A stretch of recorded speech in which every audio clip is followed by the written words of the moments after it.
Praise the Lord. கர்த்தரும் உலக இரட்சகரும் ஆகிய ஆண்டவராகிய இயேசு கிறிஸ்துவின் இனிதான நாமத்தினாலே உங்கள் யாவரையும் அன்போடு வாழ்த்துகிறேன்.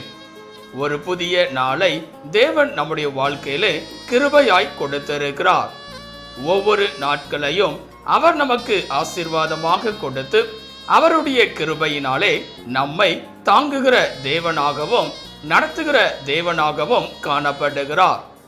நிச்சயமாய் இந்த நாளையும் அவர் நமக்கு ஆசீர்வாதமாய் மாற்றி கொடுப்பார். இந்த நாளுக்குரிய தேவனுடைய வார்த்தையை உங்களுக்காய் நான் வாசிக்கிறேன். சங்கீதம் 49 அதிகாரம் 15 வசனம். சங்கீதம் 49 அதிகாரம் 15 வசனம். ஆனாலும் தேவன் என் ஆத்துமாவை பாதாளத்தின் வல்லமைக்கு தப்புவித்து மீட்பார். அவர் என்னை ஏற்றுக்கொள்வார். எனக்கன்பான தேவ பிள்ளைகளே, இங்கே அருமையான ஒரு வார்த்தையை குறித்து நாம் பார்க்கிறோம். ஆத்துமா என்பதாக இந்த உலகத்தில் வாழ்கிற ஒவ்வொரு மனிதர்களுடைய வாழ்க்கையிலும் ஆத்துமாவிலே மிகவும் சஞ்சலப்படுகிறவர்களாய் காணப்படுவார்கள். ஆத்துமாவிலே துயரப்படுகிறவர்களாய் காணப்படுவார்கள். பல நேரங்களிலே துக்கத்தோடு சோர்ந்து போனவர்களாய் காணப்படுவார்கள். ஆத்துமாவிலே விடுதலை இல்லாதபடிக்கு காணப்படுவார்கள். ஆனால் வேதம் சொல்லுகிறது, நம்முடைய தேவனாகிய கர்த்தர் ஆத்துமாவிலே ஒரு விடுதலையை கொடுக்கிறவராய் காணப்படுகிறார். இந்த காலவெளியிலே உங்களுடைய வாழ்க்கையிலும் கூட ஆத்துமாவில் நிம்மதி இல்லாதபடி இருக்கலாம். கர்த்தர் என்னுடைய வாழ்க்கையிலே ஆத்துமாவில் ஒரு காரியத்தை விடுதலையை கொடுப்பாரா என்று சொல்லி யோசித்துக் கொண்டிருப்பவர்களாய் நீங்கள் இருக்கலாம். நிச்சயமாய் கர்த்தர் உங்களுடைய வாழ்க்கையிலே உங்கள் ஆத்துமாவிற்கு இளைப்பாறுதலை தருகிற தேவனாக, விடுதலையை கொடுக்கிற தேவனாக காணப்படுவார்.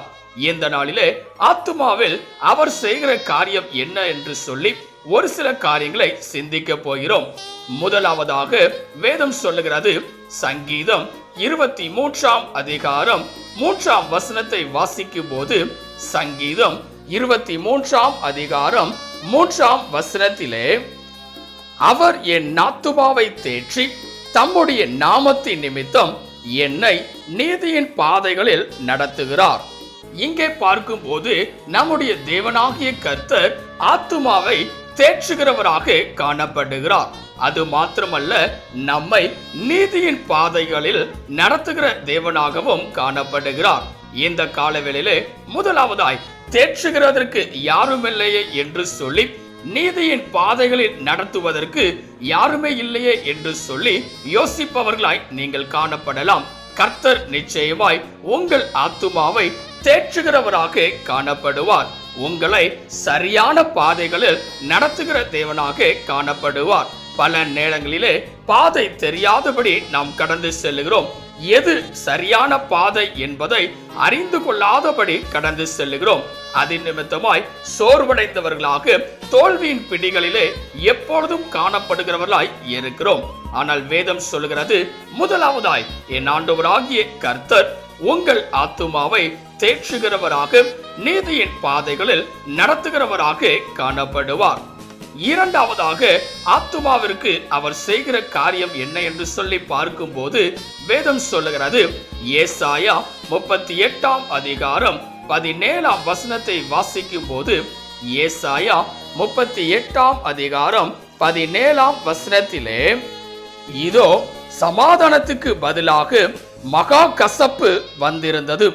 தேவரீரோ என் ஆத்துமாவை நேசித்து அழிவின் குழிக்கு விலக்கினீர்.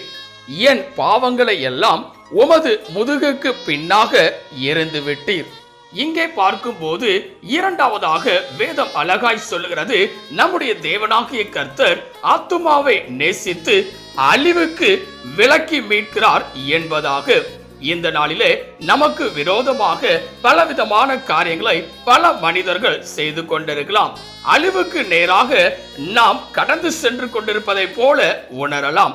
ஆனால் வேதம் சொல்லுகிறது, இவைகளில் இருந்து என் தேவன் நம்மை மீட்பார் என்பதாக.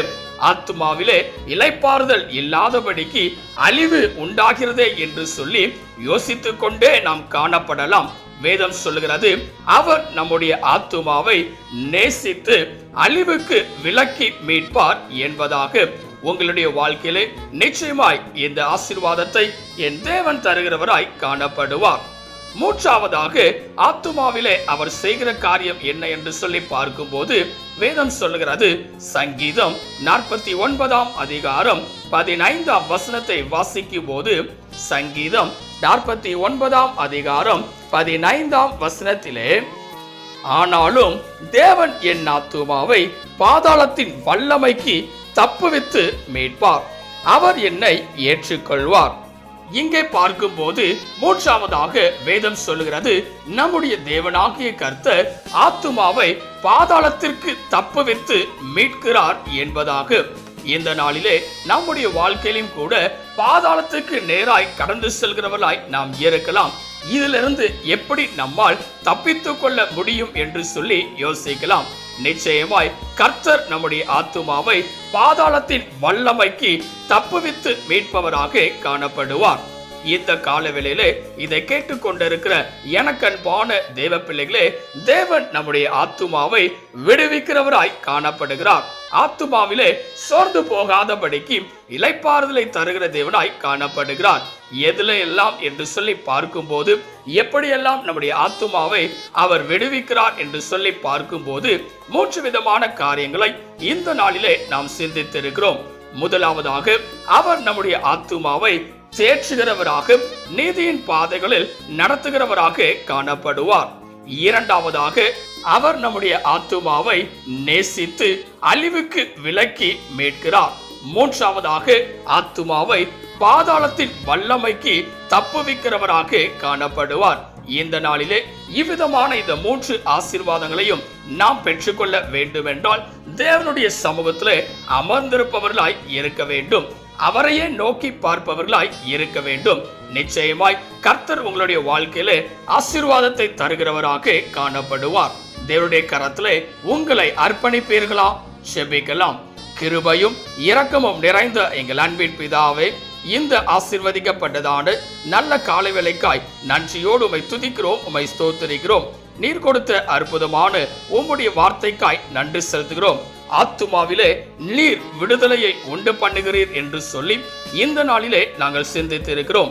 இந்த காலை வேளையிலே இதை கேட்டுக்கொண்டிருக்கிற, இதை பார்த்து கொண்டிருக்கிற ஒவ்வொரு பிள்ளைகளுடைய வாழ்க்கையிலும் சோர்ந்து போனவர்களாய் இருப்பார்களே என்றால், ஆத்துமாவிலே பலனற்றவர்களாய் இருப்பார்களே என்றால், என் தேவன் அவர்களை தேற்றுகிறவராக, விடுதலையை கொடுக்கிறவராக, பாதாளத்தின் வல்லமைக்கு தப்புவிக்கிறவராக, அழிவுக்கு விலக்கி மீட்கிற தேவனாக இருக்கும்படியாய் உம்முடைய கரத்திலே முற்றிலுமாய் தாழ்த்தி தருகிறோம். நீரே பெரிய காரியங்களை செய்வீராக. நீர் மாத்திரம் மகிமைப்படுவீராக.